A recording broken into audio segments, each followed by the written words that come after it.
It's time for Two Guys and a Goalie with Dustin Nielson, Matt Kassian, and the goalie, Joaquin Gage.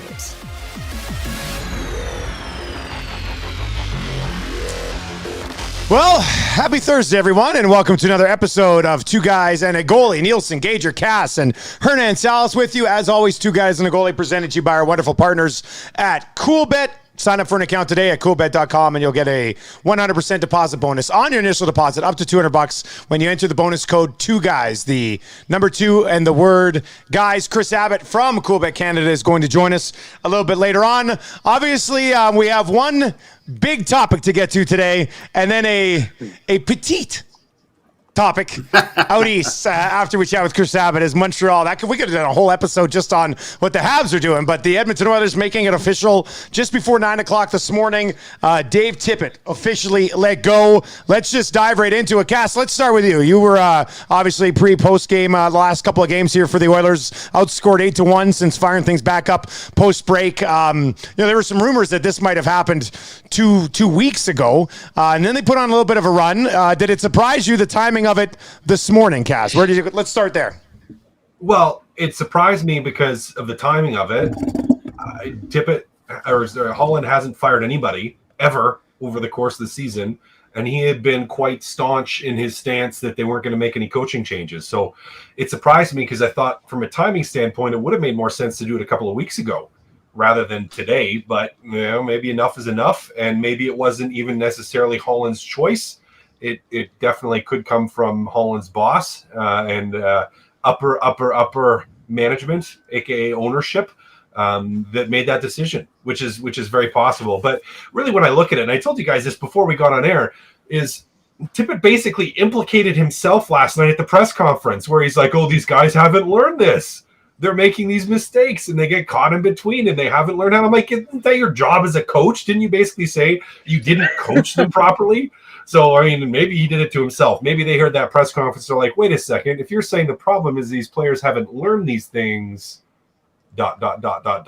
So, yeah, maybe we shouldn't be as surprised after that press conference. But I didn't think it was going to happen. And obviously it did. Gager, was the first thing that went through your mind, buddy?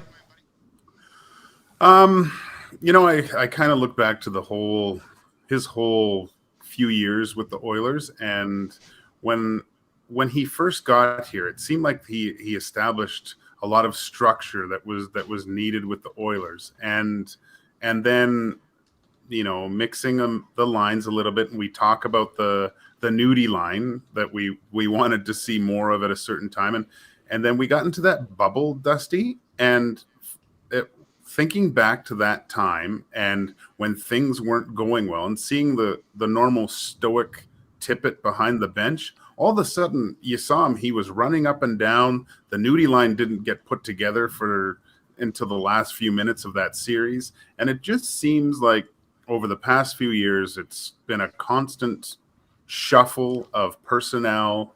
I think to a man, we're all think that maybe he should have had a little bit let chemistry grow within certain groups of players and not just just changing it right away. I never think that was established. And I mean, you look at these last two games, it looked like a bunch of guys that have never played together before, right? So let's see what Jay Woodcroft can do. Maybe he'll be a little bit more of putting some guys together and try to build that chemistry and go from there, because it just seems like they're just so no one's on the same page at all out there. So a different voice, some different structure. I think it'll be good for the team. Hernan, you were on the air last night after the game. You're on the air with Low Tide this morning. What was the reaction like to the fan base after that loss to Chicago last night, and how did it carry over into this morning? There was anger last night, a lot of anger with just everything Cass and Gager have said. Like it just seems like this team can't figure it out. It was concerning because after that Vegas game, you're like, hey, they get a chance to bounce right back at it, and to play a first period like they did yesterday, I think that was probably the last straw in saying like this team just doesn't get it. Now there's a lot of issues with this team, guys. I mean, Kenny Holland. A lot of blame lands on his feet. The players got to be better. The goaltending's got to be better. There's just so much wrong with this team right now that it's going to be a tall task for Jay Woodcroft and Dave Manson to turn this team around. And I don't want to buy into either that the players tuned out Dave Tippett. Like, it's 2 years and a half. Like, I mean, if you're tuning out the coach already, then I think that's a bigger problem with the players. But I'm kind of with Cass. I was a little bit surprised because I think we'd all agree if Edmonton loses that Calgary game back in January, like, this move would have been made. It looked like that was it. Sunday. Yeah. Yeah, but they were able to win some games while not playing very good hockey, and it saved them some more time. But I think this 2-game stretch, like getting shut out by Vegas, who's a good team, sure, but then to show up the next day against not a very good team and put up a performance like that, it was time. Unfortunate, and it is the easiest move. So, but I was a bit surprised at the timing of it. Okay, I got so many questions for you guys. I got like a list of questions I can just keep throwing your way. Like, one would be, Cass, Woodcroft's going to come in here, bring in Manson with him. They still have to start one of Smith or Koskinen or Skinner, and the goaltenders have not been great as of late. Maybe they can put a system in place that changes that and allows fewer high danger chances. We saw quite a few last night from the Chicago Blackhawks. By all accounts, Woodcroft has done an excellent job coaching in the American Hockey League, but you're coaching a different type of player in the National Hockey League. You're coaching at a different league against a different caliber of guys. What's that transition like, do you think? I know Woodcroft's been around National Hockey League teams before, obviously, so that certainly helps him. But what's that transition like? What's priority number one for him to kind of come in here and, lay down the law in Edmonton, knowing that it appears right now this is not like a 3-year thing. It's like until the end of the season and see what happens. So if you're Woodcroft, how do you approach this thing? Well, he also, Dusty, you didn't mention he knows a lot of these players. Like, it isn't like he's coached them. It's not like he's just been on an NHL bench before, and he has. He's also coached players in the AHL, many of whom are on the roster. Number one priority, getting players motivated. I think that has to be the number one priority. Number two priority is going to be in the defensive zone. Is how can we get the players to be more effective in the defensive zone, because we are just bleeding right now. How can we teach them how to not get caught in between when you lay down and slide or when you take the stick? Because apparently they haven't been taught that, and they haven't learned that. So if that's the issue that you're seeing, you gotta clamp down on that right away. Maybe a fresh look on the power play, maybe a fresh look on the penalty kill. You don't, like, everyone's 5-on-5 structure isn't that different. Like, there's not that many different structures. But what you're trying to emphasize maybe changes a little bit. And I would say where the structure could change is on the PK, because your PK has been absolutely garbage. So if you're going to come in and change structure as Jay Woodcroft, you have to watch a lot of the video from the penalty kill the last 2 months and say, what is happening? Why is it happening? What are some adjustments either on the forecheck or in terms of when we pressure, when we don't pressure, and how is that going to impact us as a team? Dusty, can I just maybe Cass and Gage, Dusty too, because you've played the game. Cass, you're bringing up. No, I haven't. I mean, I like to play hockey, but I don't have a clue about it. But and he was talking about that fourth goal where the player was left all alone in front of the net, and he was saying the players still haven't learned that, right? And then you hear Connor McDavid yesterday speaking like, we can't make passes, we're not sharp, we're not in sync. Like, for you guys, is that where does it all start with practice? Like, do you have to just maybe bring up the tempo, or am I reading too much into that? Because it just seems they're never ready to go. And I think passing is just, if you're sharp in practice or in the morning skate, it's going to lead into your game. And it's, I don't know, like Connor McDavid and Tippett's comments yesterday just made me think about that. Am I off here?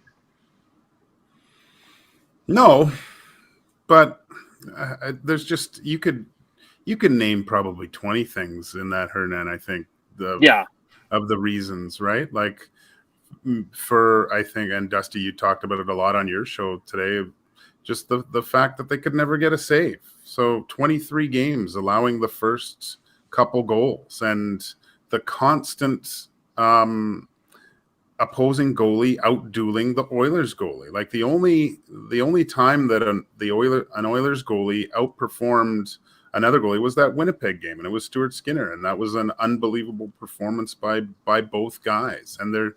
And yeah, one of the biggest reasons why coaches get fired is if you look at it and look at save percentages of goalies of coaches that get fired, I'm sure it's hovering around 900 or sub 900, right? And it goes, to me, it just goes back to the start of the year. Our worst fears were all realized this year with Mike Smith not being able to play because he, unfortunately got injured. And we know what we have with Mikko. You're going to get a few good games, and then you're going to get a couple leaky goals.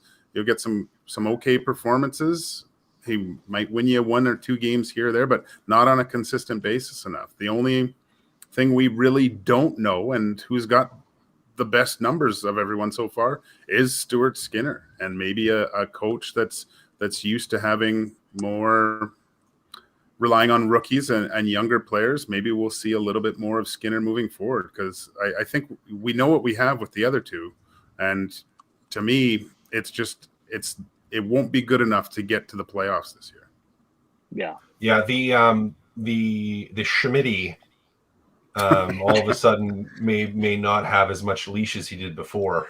No, no right? chance. And, no. And if we look at Stuart Skinner's play recently in the minors, Jay Woodcroft certainly could be looking at that and going, well, I might have to give this guy a look. He's ready.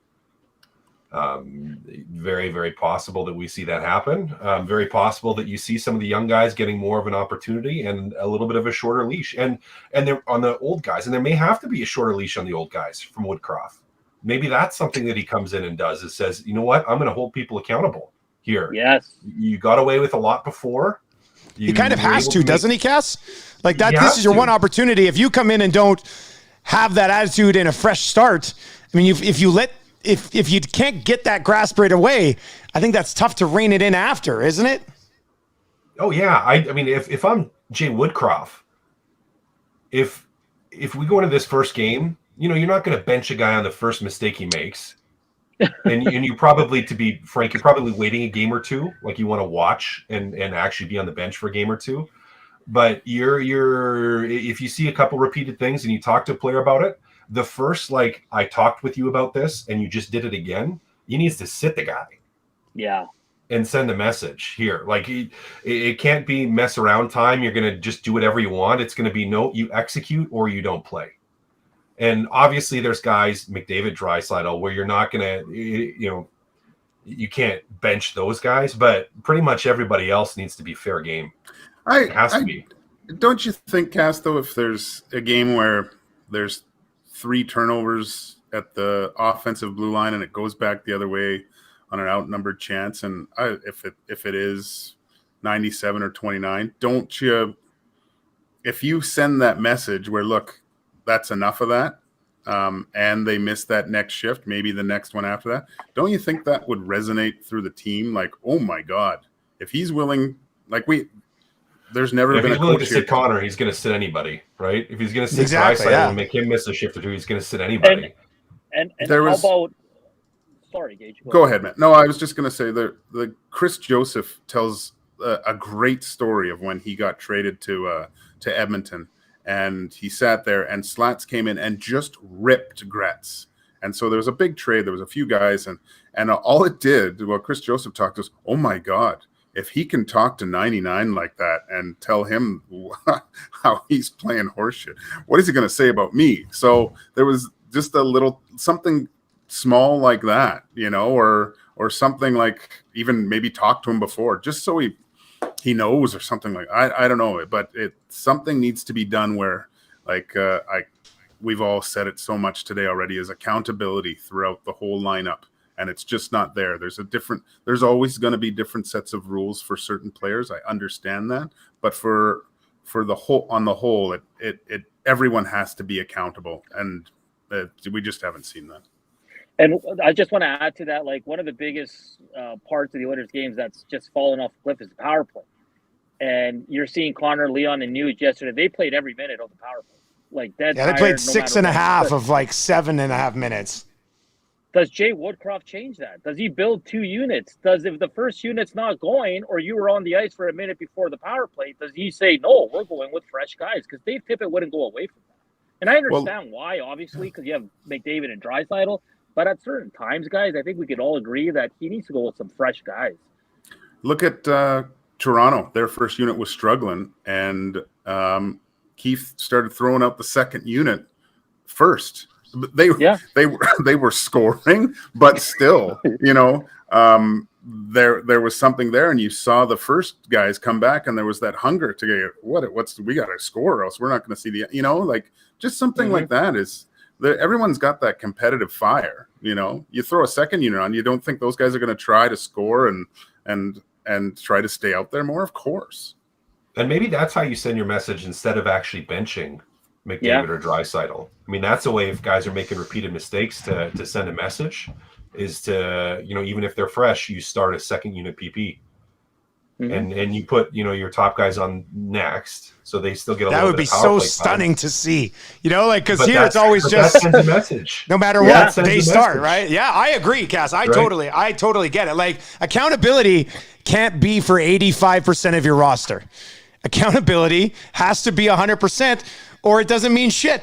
That's how I've always kind of viewed it with anything, whether it's the four of us or it's a hockey team or it's you guys at your offices or a family. Like, that's how it always has to be, or else it's not going to work. Dusty, were you the one that brought up this morning, like the body language of McDavid on the power play yesterday?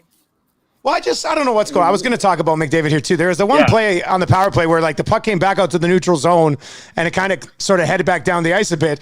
And McDavid kind of just sort of sighed and was like, I know in his mind, he's probably like, F word. We don't want to sweat. I don't want to make Cass uncomfortable by dropping that F word on the podcast today. But like, he kind of just sort of, it was just like, and then there was the other time where he got the puck and was just inside the blue line and it kind of had a one-on-one situation and he just dropped it back to Nuge, who was standing still. And I was like, what the hell is going on here? So I mentioned it with Darren Dreger this morning because the ESPN broadcast had mentioned that he was kind of questionable for the All-Star game with a little bit of a knee issue. So I asked Dreger if he'd heard anything on that, and he said no, but he heard he might have a little bit of a wrist issue. So I'm like, well, maybe something's going on. Gage, what have you thought of McDavid lately? Not McDavid-like, not still great, but still good. Yeah, still good, but not like, to me, they're offensively, he's always been a head taller than everyone else, except for maybe the exception of McKinnon in certain points, right? But now he's an elite player, but I think it's wearing on him a little bit, which I can understand too. The body language has definitely creeped into his game. I don't know if he's hurt or anything. And even last night, Dusty, he usually does have a few chances to shoot the puck and doesn't. Yeah, that's just his thing, right? That's just, I think we're just going to have to deal with that. God, I'd love it if he shot the puck more. It would, to me, it would open up so many more options for him because it's not like he can't shoot the puck. But very, very if you can say McDavid's mortal, which is still better than the 98% of most hockey players on the planet. But yeah, very. He needs to bring his game to closer to the level where it was at the beginning of the year for sure. Cass, what have you thought of him? I gotta think.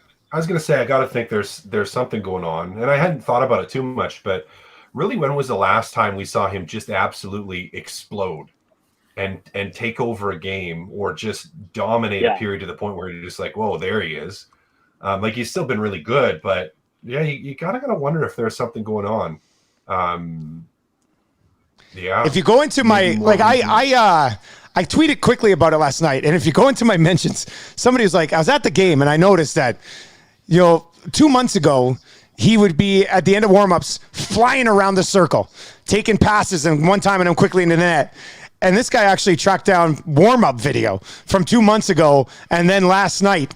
And last night he was just kind of slowly going around the circle, like he wasn't pushing it, whereas 2 months ago, he was like, boom, boom, boom, hopping. So it was funny. I was like, I don't know. And then I clicked on the two videos. I was like, oh, there is a significant difference in the way he's pushing it in warm-up. Yeah. So I don't know. There's something there. There's something to that, Dusty. That's the thing, is there's something to that. But the question is it motivational or is it physical?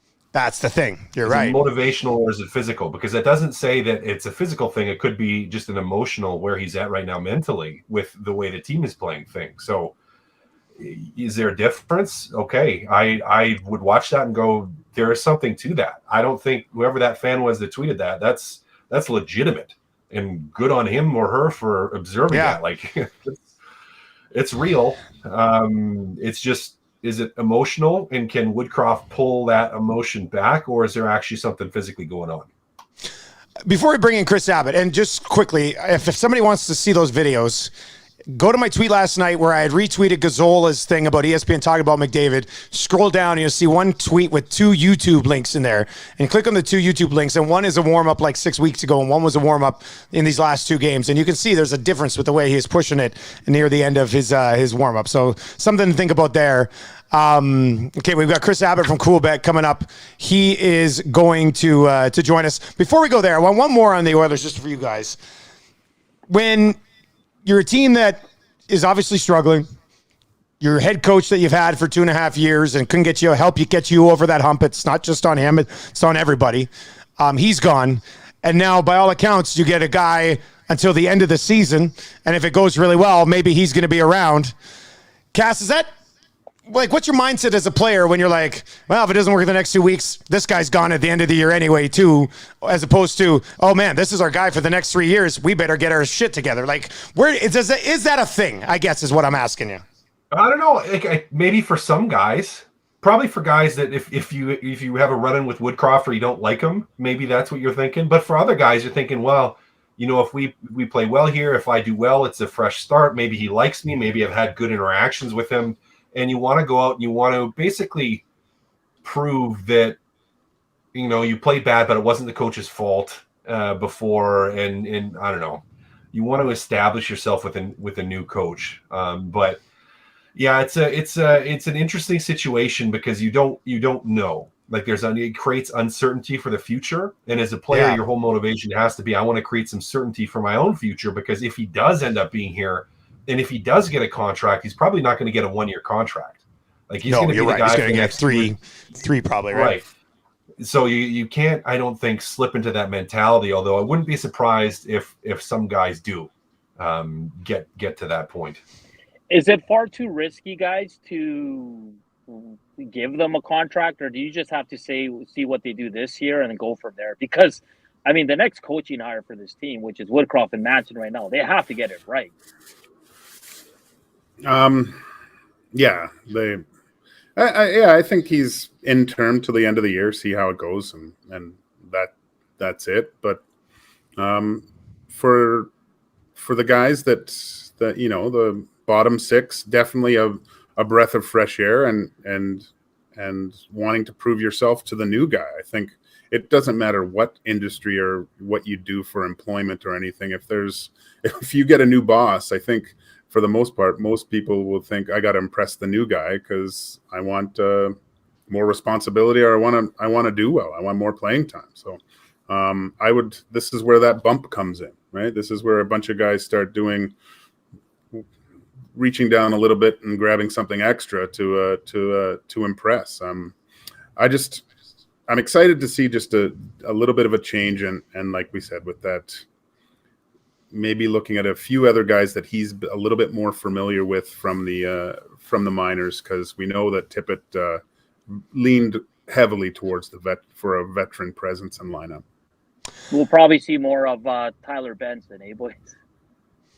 Maybe even see Benson, McLeod, and Marody at some point from the old American League days. All right, let's bring in Coolbet Chris Abbott joins us. Find him on Twitter at CoolBetChris. Nothing going on in Edmonton today, Chris. How are you doing, my friend?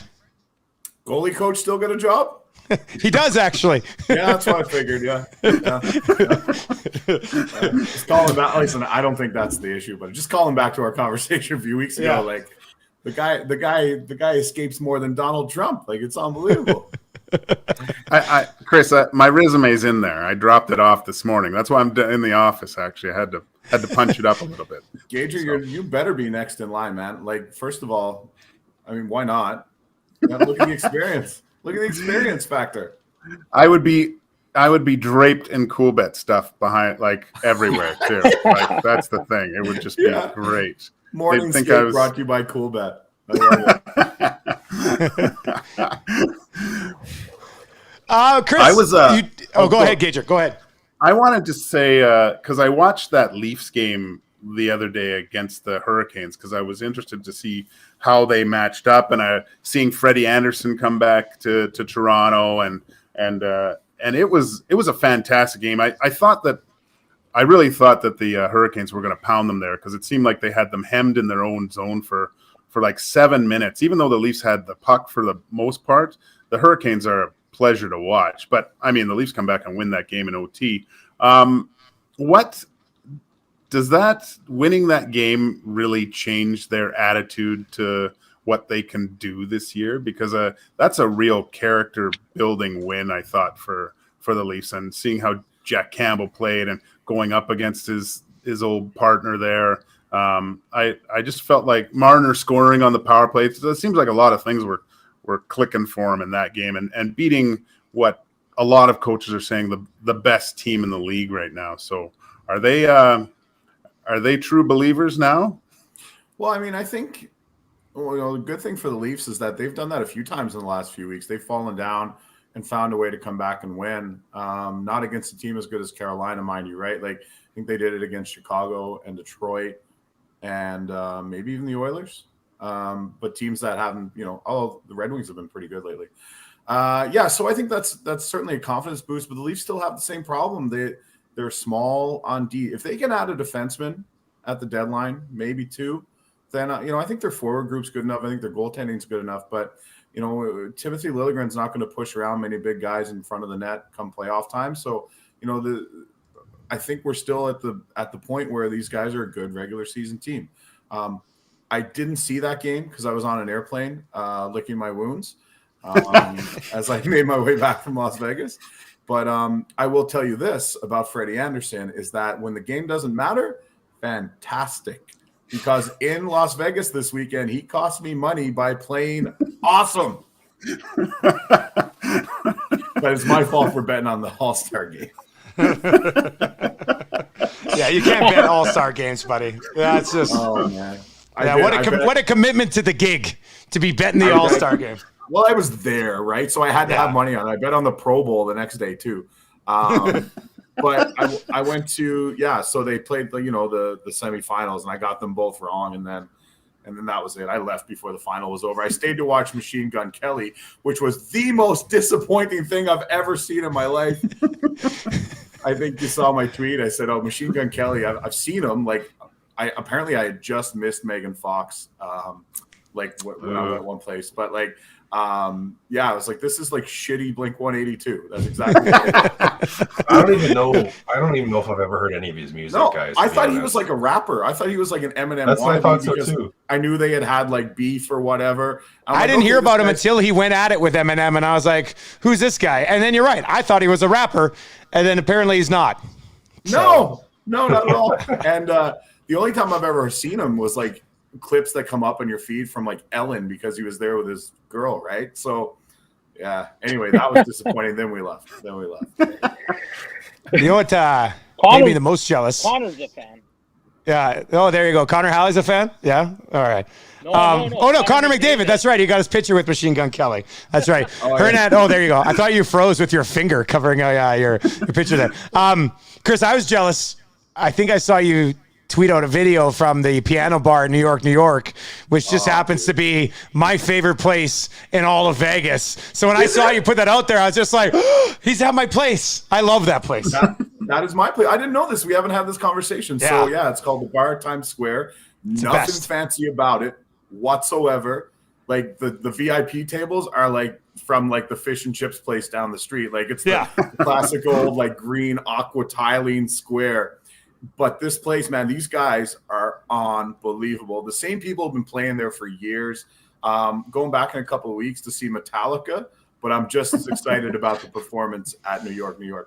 I got my credit card bill from that night, and we were just drinking beer, and it was high. But like I don't know if people watching have been there, but like There's the dueling pianos, which they're not really pianos. They're now like full on electronic keyboards. Like they can play the drums on them and stuff like that. But it's just so good. They can play any request amazing. you want. We ended the night. Everyone dug deep for the extra tip for the encore. They finished with a rousing rendition. I'm still drunk. Of Carry On My Wayward Son. They crushed it. Great song. Man, I got a buddy, the boys here will know him, Brent Sake. You guys know Saker. He when he used to go to Vegas all the time, he knows those guys very well. So he just kind of walk in there. I go in there with him the first time, and I hear the pianos going, and then I hear like an electric guitar. I'm like, man, that's pretty good. I turn around, Saker's standing on top of the two pianos, playing the electric guitar with these guys. I was like, what are you doing? He goes, oh, I always do this when I come here. They love it. I was just like, all right, what the scene. So yeah, it's great. There's a great pizza joint right outside there too. So it's, I had it for supper right before you got to get a slice. Yeah, no, it's pizza, blackjack, and the piano bar. And I already got my reservation made for when I go back. Perfect. Betting on Olympic hockey. Have you been doing it? How much action you guys going to get? Tell us a little bit of that before we wrap up. Oh yeah, plenty of action. Absolutely, people are into it. Like I said, I missed all the beginning part of the Olympics, so really only tuned in the last couple of days. Bet the over in the Sweden-Latvia game last night. It was 5, ended up 3-2. Then I bet the under in the Canada-Germany game. I thought mishmash of Canadians. Germany usually plays pretty tight, has good goaltending. It was 3-0 before it started, and then almost got there. Yeah, it did. Canada, I think, made it 5-1 at the end, right? So, and then I had the Josh Hosang goal prop, and everyone scored except him. And yeah, I mean, I didn't honestly. I was passively watching the game. I slept in for the first part of it, but the time zone is tough, boys. Like, the last 3 Olympics, Russia, Korea, and China. Like, it's not easy to pay attention. No, it's tough. And the hockey game today started at 6:10 our time. Most of the medals are won while I'm sleeping, so it's kind of got to catch up to speed when you wake up. Chris, we will talk to you tomorrow on the Lock Shop. We'll get to some Super Bowl stuff tomorrow on the Lock Shop, buddy. So we'll talk to you then. Oh, that's right. There's a big football game this weekend. Okay, talk to you later, guys. Yes, there is. That's Chris Abbott from Quebec Canada. Huge halftime show this weekend as well, which should be pretty awesome. Okay, we haven't got to it yet because we spent a lot of the time on the Oilers here. But we could have done a whole episode on Marty St. going from being an assistant coach in U13 to the head coach of the Montreal Canadiens. It's just an interim basis. But he had a great availability today. So I'm here long term. Like, he wants to be here long term.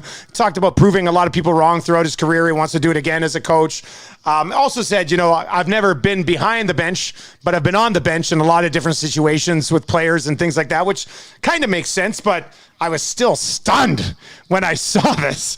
Cass, your thoughts on the decision to bring in Marty St. Louis on an interim basis? We'll see how it works. A guy who doesn't have any coaching experience in professional hockey or junior hockey even for that. He was in at the Brick like 3 years ago. I think he was coaching his kids' team at the Brick. So he's coached at West Edmonton Mall, which is something. But what do you think, Cass? It's interesting. I am very curious to see how this plays out. Now, it's not like they just signed him to a 5-year contract, but someone obviously that Hughes is comfortable with, maybe knows him quite well. And I don't know, it's just surprising that he goes to someone that hasn't coached at all. That being said, it's not like he doesn't know the game. It's not like he hasn't been around the game.